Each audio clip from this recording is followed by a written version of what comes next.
کتنا خوبصورت لمحہ ہوتا ہے نا جب آپ نماز سے فارغ ہو کر کسی تسلی کی امید پر اپنا قرآن کھولتے ہیں اور ایک آیت پر آپ کی نظر پڑتی ہے.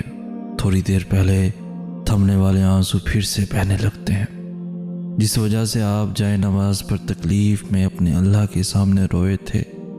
اب اسی بات کی تسلی قرآن کی آیتوں میں آپ کے سامنے ہوتی ہے. آپ کو لگتا ہے قرآن آپ سے باتیں کر رہا ہے، آپ کا رب آپ کو جواب دے رہا ہے. دنیا کا انتہائی خوبصورت احساس ہوتا ہے. قرآن پاک ایک ایسا ساتھی ہے جو سکون کے خزانے دیتا ہے.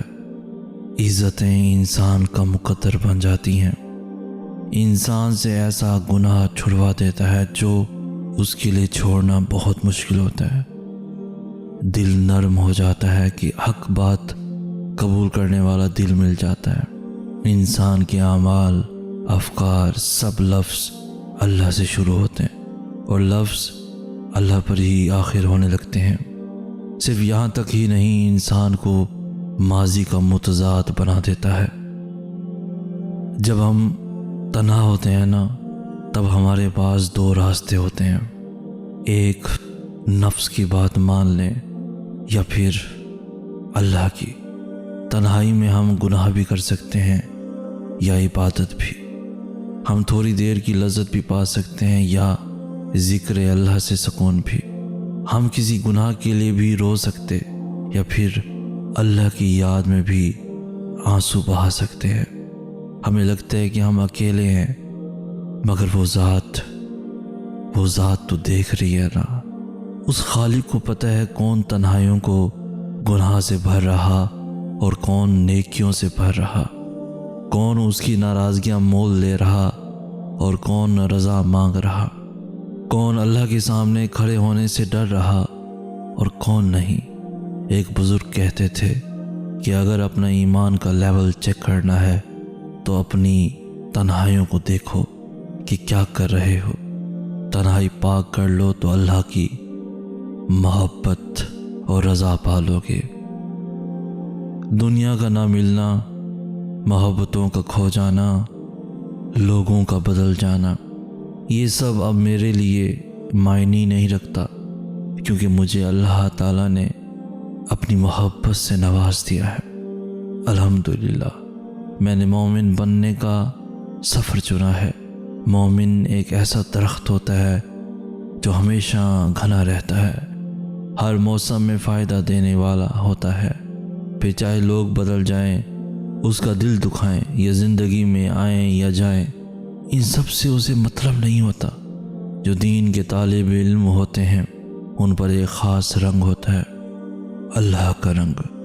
پھر ان کا امتحان بھی خاص ہوتا ہے اور آزمائش بھی خاص ہوتی ہے اور پھر انعام بھی خاص ملتا ہے. میری امی رات دیر تک قرآن پاک پڑھا کرتی ہیں.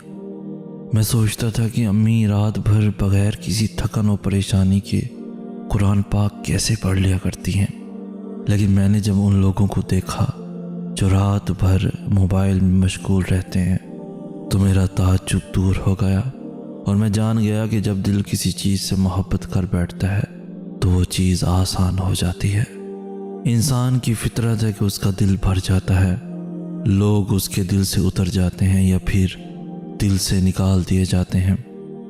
حقیقت تو یہ ہے کہ انسان ہمیشہ کے لیے نایاب نہیں رہتا اور نہ ہی کسی کے دل میں ہمیشہ کے لیے قیام کر سکتا ہے. یہاں لوگ مرنے والوں پر دو آنسو بہا کر پھر سے اپنی زندگیوں میں مگن ہو جاتے ہیں اور تم چاہتے ہو کہ تم لوگوں کی زندگی میں خود کو ضروری پاؤ، جبکہ محض ایک ضرورت کی طرح استعمال کیے جاتے ہو. وہ کہتے ہیں نا کہ انسان کی قدر صرف دو بار ہوتی ہے، ملنے سے پہلے اور کھو دینے کے بعد. بہتر ہے کہ ایسے لوگوں سے خاموشی سے بغیر کسی شکوہ شکایت کیے دور ہو جانا چاہیے، کیونکہ وقت انسان کی قدر سکھا دیتا ہے مگر اس وقت ہمیں ان کی طلب نہیں رہتی. پھر بس ان کے پاس ملال کے علاوہ کچھ نہیں ہوتا. مولا علی علیہ السلام فرماتے ہیں، زندگی میں کسی کو اپنا عادی مت بنانا، کیونکہ انسان بہت خود غرض ہے. جب آپ سے محبت کرے گا تو آپ کی برائی بھول جاتا ہے اور اگر نفرت کرے تو اچھائی بھول جاتا ہے۔ دنیا کی رنگ رلیوں میں کھو کر ہم نے اپنا دل کا سکون برباد کر لیا ہے۔ اللہ نے ہمیں دنیا میں کس لیے بھیجا، آج ہم وہ سب بھول چکے ہیں۔ ہمیں لگتا ہے ہم اس دنیا میں اچھا نام، بڑا سا اسٹیٹس، بڑی گاڑی، خوبصورت سا بنگلہ، بیوی بچے، بڑے عہدے، ان سب کے لیے اللہ نے ہمیں پیدا فرمایا۔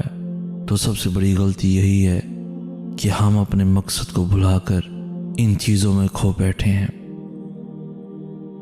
یہ چیزیں بے شک ہمارے لیے ضروری ہیں، مگر ضرورت کی حد تک ہم دیکھتے ہیں نا۔ کشتی جب تک پانی کے اوپر چل رہی ہوتی ہے وہ بالکل صحیح چلتی ہے، جب پانی کشتی کے اندر آ جاتا ہے تو کشتی کو ڈبو دیتا ہے۔